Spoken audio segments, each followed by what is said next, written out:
दोस्तों, एक समय की बात है। सबल नाम का एक व्यक्ति था जो अपने जीवन से बड़ा निराश था। उसकी निराशा का कारण यह था कि वह अभी कुछ नहीं करता था। उसके घर वाले उसे दूसरों का उदाहरण देकर ताने मारते थे कि वह सब तो कामयाब हो गए और तू यहीं का यहीं है। जब भी वह कहीं बाहर जाता तो लोग उससे पूछते कि तुम क्या कर रहे हो, और उसे यह कहने में बहुत शर्म महसूस होती कि वह अभी कुछ नहीं कर रहा। धीरे धीरे उसने लोगों से मुंह छुपाना शुरू कर दिया। उसका दुख इतना बड़ा था कि उसे लगता था कि वह धरती पर बोझ है, वह कुछ कर ही नहीं सकता, तो वह जीकर क्या करेगा, उसे मर जाना चाहिए। वह अकेले में बैठकर रोता और भगवान को दोष देता। एक दिन उसने नगर में एक गुरु को देखा जो दुख और परेशानियों के ऊपर प्रवचन दे रहे थे। गुरु ने कहा, दुख एक गुरु की तरह होता है जो आपको जीवन के बारे में समझाता है। यह आपको सही से जीने का तरीका बताता है। सबल भी यह बातें सुन रहा था। उसने गुरु से कहा, दुख कुछ सिखाकर नहीं जाता बल्कि पीड़ा देकर जाता है। दुख की पीड़ा अनंत होती है। ऐसा लगता है कि इसके बाद कुछ भी नहीं मिलने वाला, कुछ नहीं होने वाला। मृत्यु भी उसके सामने कम लगती है। गुरु ने कहा, क्या दुख है तुम्हें? सबल ने अपनी सारी परेशानियां गुरु को बताई और कहा, क्या मेरे दुखों का आपके पास कोई समाधान है? गुरु मुस्कुराए और कहा, जब तुम्हारे जीवन में असली दुख आए तब मेरे पास आना, मैं उसका समाधान अवश्य करूंगा। यह कहकर गुरु वहां से चले गए। सबल ने सोचा, क्या मेरा दुख असली नहीं है? क्या यह दुख जो मैं झेल रहा हूँ यह दुख नहीं है? कोई भी मेरे दिल का दर्द नहीं समझता। जब मेरे घर वाले ही नहीं समझते तो गुरु क्या समझेंगे? अपने दुखों से परेशान होकर सबल ने एक निर्णय लिया कि वह कुछ करके दिखाएगा। उसने एक छोटा सा व्यापार आरंभ किया। उसे उसके व्यापार में सफलता नहीं मिल पा रही थी, पर उसके घर वाले बहुत खुश थे कि वह कुछ तो प्रयास कर रहा है। धीरे धीरे उसे सफलता मिलने लगी और फिर उसने रफ्तार पकड़ ली। वह 2 वर्ष के भीतर ही एक बड़ा व्यापारी बन गया। अब सबल के आसपास काफी लोग थे जो उसे पसंद करते थे, जो उसकी चिंता करते थे, जो उसके कार्यों की सराहना करते थे, प्रशंसा करते थे। उसके माता पिता भी अपने बेटे की प्रशंसा करते थकते नहीं थे।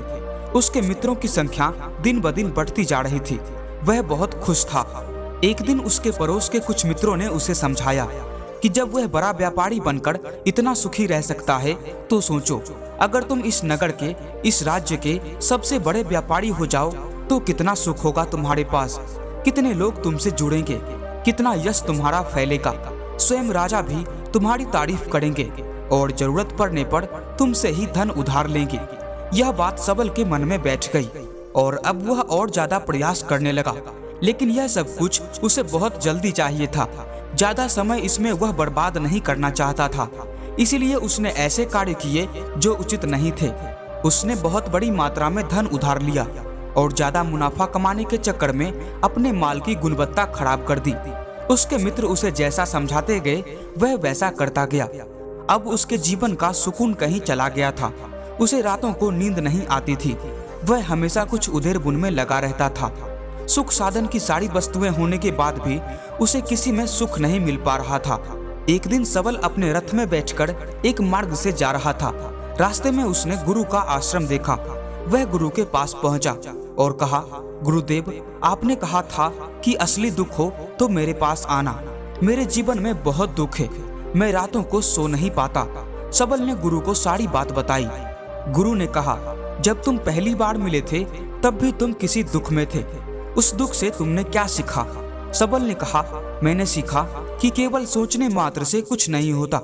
अपनी सोच को साकार करने के लिए कर्म करना पड़ता है और केवल कर्म करने से कुछ नहीं होता। कर्म को अंतिम पड़ाव तक ले जाना आवश्यक होता है। चाहे रास्ते में कितनी भी बाधाएं आए, कितनी भी निराशा आए, चाहे ऐसा क्यों ना लगे कि अब कुछ नहीं होगा, तब भी यह मानकर कि जो कार्य मैं कर रहा हूँ मैं इसमें सफल होकर ही रहूंगा, कर्म करना चाहिए। लोग केवल सफल व्यक्ति को ही महत्व देते हैं, बाकी सब चाहे कोई कितना भी अच्छा क्यों ना हो, इस दुनिया के लिए वो बोझ ही कहलाता है। गुरु मुस्कुराए और कहा, जब तुम्हारे जीवन में असली दुख आए तब मेरे पास आना, मैं उसका समाधान अवश्य करूंगा। सबल ने गुरु को एक घड़ा भेंट किया जो सोने के सिक्कों से भरा था। घड़े को देखकर गुरु ने कहा, इस घड़े को वहाँ उस पेड़ के नीचे गड्ढा खोदकर दबा दो, यह मेरे किसी काम का नहीं। सबल ने ऐसा ही किया और वहाँ से चला गया। धीरे धीरे सबल को व्यापार में घाटा होने लगा। उसकी धन संपदा धीरे धीरे घटने लगी और एक समय ऐसा आया जब उसके ऊपर बहुत बड़ा कर्जा हो गया। पर वह निश्चिंत था, क्योंकि कर्जा उसके मित्रों द्वारा ही उसे दिया गया था। वह सोचता था कि उसके मित्र उसके बुरे समय में उसका साथ देंगे, पर ऐसा कुछ नहीं हुआ। सबसे पहले मित्रों ने ही अपना उधार धन उससे मांगने लगे और ना देने पर जान से मारने की धमकी भी दी। उसके शुभ चिंतक, उसके चाहने वाले सब उससे दूर हो गए। उसके पिता उसे उसकी गलतियों को गिनवाने लगे। उसकी सारी संपत्ति नीलाम हो गई। उसके पास कुछ भी नहीं बचा। उसने अपने पिता से सहायता मांगी। पिता ने कहा, मेरे पास यह थोड़ी सी ही संपत्ति है, अगर मैं तुम्हें यह दे दूं तो मैं तुम्हारी माँ को कहाँ रखूंगा। हमारा आखिरी सहारा यही संपत्ति है। उसके जीवन में बहुत गहरा दुख था। उसके आसपास कोई भी ऐसा नहीं था जो उसे संभाल सके। लोगों से मिले धोखे की वजह से वह टूट गया था। लगता था कि जीने का कोई मतलब नहीं है, मृत्यु ही एकमात्र सहारा है। वह मरने के लिए एक नदी की तरफ जा रहा था। तभी रास्ते में उसे याद आया कि गुरु ने कहा था कि जब उसके जीवन में असली दुख आए तो वह उनके पास आए और वह उसके दुख का समाधान अवश्य करेंगे। सबल गुरु के पास गया और उसने गुरु को सारी बात बताई और कहा कि मेरे दुख का समाधान कीजिए। गुरु ने कहा, जब तुम्हारे जीवन में असली दुख आए तब मेरे पास आना, मैं उसका समाधान अवश्य करूंगा। सबल ने कहा, असली दुख क्या होता है गुरुदेव? क्या अब जो मेरे जीवन में घट रहा है वह दुख नहीं है? गुरु ने कहा, पहले यह बताओ कि तुमने अपने इस दुख से क्या सीखा। सबल ने कहा, जो लोग तुम्हारी सफलता के साथ तुम्हारे साथ साथ आए हैं वह तुम्हें धोखा देंगे, क्योंकि तुम्हारे बुरे समय में वह तुम्हारे साथ नहीं रहेंगे बल्कि तुम्हारा फायदा उठाएंगे। भरोसा केवल उन्हीं लोगों पर करना जो तुम्हारे बुरे समय में तुम्हारे साथ खड़े रहे हों, और ऐसे लोग बहुत ही कम देखने को मिलते हैं। जिन्हें मिलते हैं उन्हें हमेशा उनकी कद्र करनी चाहिए। कभी किसी के खिलाफ षड्यंत्र नहीं करना चाहिए। ईमानदारी और धैर्य के साथ काम करना चाहिए, लालच नहीं करना चाहिए। गुरु ने पेड़ के नीचे गड्ढा खोदकर वह घड़ा निकाला जिसमें सोने के सिक्के भरे थे और वह घड़ा सबल को दे दिया और कहा, जब असली दुख हो तभी आना। सबल ने गुरु को प्रणाम किया और वह घड़ा लेकर वहां से चला गया। उस धन से उसने दोबारा व्यापार शुरू किया और अब वह छोटा सा व्यापारी बनकर भी खुश था और ईमानदारी से काम करते करते वह एक बड़ा व्यापारी भी बन गया। हालांकि इसमें उसे अब कुछ समय लगा, लेकिन अब वह खुश था। उसका जीवन खुशियों से भरा था। लेकिन आप कितने ही अच्छे हों, कितना ही अच्छा काम करते हो, दान करते हो, पुण्य करते हो, लोगों की मदद करते हो, जीवन में दुख सबके आता है। तो सबल के जीवन में भी दुख आया। उसके माता पिता की मृत्यु हो गई। वह दोनों एक ही दिन मृत्यु को प्राप्त हो गए। सबल अपने माता पिता से बहुत प्रेम करता था, इसलिए उसे बहुत गहरा आघात लगा। वह उन्हें शमशान ले गया। वहाँ पर उनकी अंतिम क्रिया की गई। सबल ने उन्हें चिता में जलते हुए देखा। उसका मन बेचैन हो गया। उसके मन में हजारों सवाल खड़े हो गए। वह घर वापस आया तो उसने अपने माता पिता की संपत्ति को देखा, जिसके लिए वह हमेशा लड़ते रहते थे। आज वह लावारिस पड़ी थी। उसकी देखभाल करने वाले, उसके लिए लड़ने वाले चले गए थे। उसके पिता ने जो भी इकट्ठा किया था सब यहीं रखा था। एक दिन पहले तक भी वह अपनी संपत्ति के लिए किसी से भी लड़ने के लिए तैयार थे, पर आज नहीं। उसका मन बहुत बेचैन हो रहा था। लग रहा था जैसे कुछ खाली है, कुछ अकेलापन है, कुछ डर है, कुछ है जो समझ नहीं आ रहा। इसीलिए वह गुरु के पास गया।